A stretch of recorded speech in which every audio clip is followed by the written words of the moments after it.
अस्सलामुअलैकुम नाजरीन, मैं बिस्मा मुश्ताक। तामिल इरशाद मल्टीमीडिया में आपका खैर मकदम है। नाजरीन, आज हम बात करेंगे आतिशज़दगी के वारदातों के मुतालिक।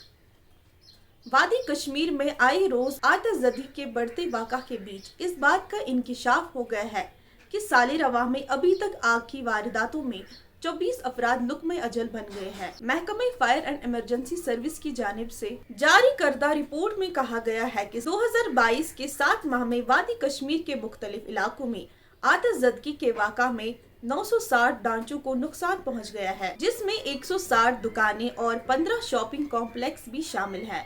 साथ ही रिपोर्ट के मुताबिक 20 गाड़ियों और 70 इलेक्ट्रिक ट्रांसफार्मरों को भी नुकसान पहुंच गया है। आग की वारदातों में होने वाले हलाकतों में से 3 का ताल्लुक अनंतनाग, 6 का पुलवामा, 4 का शोपियान, 1 का गांदरबल, 4 का बारामूला और 6 का कुलगाम से था।